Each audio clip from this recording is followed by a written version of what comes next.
Hello दोस्तों, कैसे हो आप लोग। आज की वीडियो में आपके लिए क्लास 12 के सब्जेक्ट केमिस्ट्री के मोस्ट इम्पॉर्टेंट 50 टॉपिक दिखाने वाला हूं जो आपकी परीक्षा में बहुत ज़्यादा पूछे जाते हैं। इसलिए इस वीडियो को पूरा देखना और इन टॉपिकों को एक बार ज़रूर पढ़ के देखना, क्योंकि ये आपकी परीक्षा में बहुत ज़्यादा पूछे जाते हैं। अगर आपने इतने ही टॉपिक सिर्फ याद कर लिए तो फिर भी आपके एक अच्छे खासे नंबर आ सकते हैं। तो इसमें सबसे पहला टॉपिक आता है रॉल्ट का नियम, जो आपको फर्स्ट या सेकंड चैप्टर में देखने के लिए मिलेगा, रॉल्ट का नियम। और इसके बाद आपको देखने के लिए मिलेगा हेनरी का नियम। ये दोनों टॉपिक बहुत इंपॉर्टेंट हैं। तीसरा टॉपिक है नष्ट समीकरण और चौथा टॉपिक है आपका कोलराउंस नियम। इसके बाद पाँचवा टॉपिक है आपका इलेक्ट्रोड विभव। इसके बाद छठा टॉपिक है आपका मानक इलेक्ट्रोड विभव। इसके बाद आपको सातवां टॉपिक देखने के लिए मिलता है वैद्युत रासायनिक समीकरण। ये आपका बहुत इंपॉर्टेंट टॉपिक है। इसके बाद आठवां टॉपिक देखने के लिए मिलता है अपक्रिया की आणविकता और नौवां टॉपिक है अपक्रिया की कोटि। ये दोनों टॉपिक आपके इम्पॉर्टेंट टॉपिक हैं। इसके बाद आ जाता है 10वां टॉपिक आयन क्रोमाइट एस से पोटेशियम डाइक्रोमेट बनाने की विधि। ये आपके बहुत इंपॉर्टेंट टॉपिक है। इसके बाद 11वां टॉपिक आ जाता है संक्रमण तत्व। इसके बाद 12वां टॉपिक है लैंथेनाइट आकुंचन। इसके बाद 13वां टॉपिक देखने के लिए मिलता है आपको लीजेंट। उसके बाद 14वां टॉपिक है लीजेंट के प्रकार। 15वां है आपको उपसंयोजन संख्या। इसके बाद आ जाता है 16वें नंबर पर टॉपिक है आपका IUPAC नाम, जो कि आपका बहुत इंपॉर्टेंट है। इसके बाद 7वां टॉपिक है संयोजकता आमंद सिद्धांत। इसके बाद 18वां टॉपिक है बर्नर का उपसंयोजकता सिद्धांत।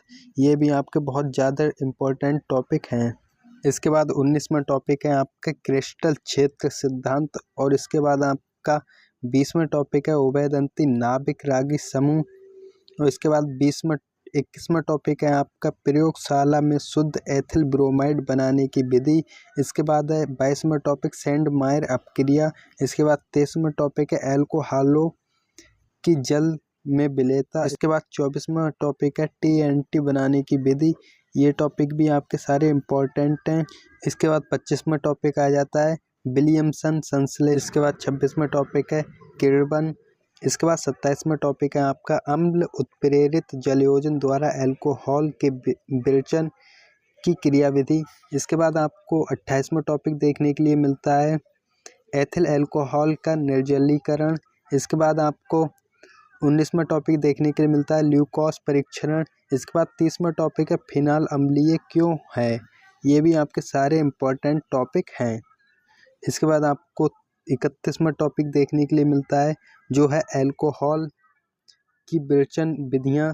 इसके बाद 32वां टॉपिक है एथेनॉल बनाने की औद्योगिक विधियाँ। इसके बाद 33वां टॉपिक है फिनॉल बनाने की प्रयोगशाला विधि। इसके बाद 34वां टॉपिक है रीसन टीमैन अपक्रिया। इसके बाद आपका 35वां टॉपिक है विलियमसन ईथर संश्लेषण।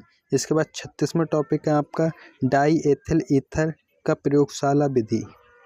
इसके बाद आपका 37वां टॉपिक है शीघ्र सिरका विधि द्वारा एसिटिक अम्ल का निगमन। इसके बाद है आपका 38वां टॉपिक है रोजेनमुंड अपचयन। इसके बाद 29वां टॉपिक है इटार्ड अपक्रिया। इसके बाद 40वां टॉपिक है स्टीलीकरण। इसके बाद 41वां टॉपिक है कांस एल्डोल संघन। इसके बाद 42वां टॉपिक है कैनिजारो अपक्रिया। इसके बाद आपको 49वां टॉपिक देखने के लिए मिलता है टालेन अपक्रिया। और 50वां टॉपिक है कार्बोहाइड्रेट। अगर आप इसी तरह की वीडियो देखना चाहते हो तो हमारे चैनल को सब्सक्राइब कर लेना, जिससे आपको आपके पेपर में बहुत आसानी होगी, क्योंकि आप पहले ही सारी चीज़ रिवाइज कर चुके होंगे। तो धन्यवाद, मिलते हैं फिर नेक्स्ट वीडियो में।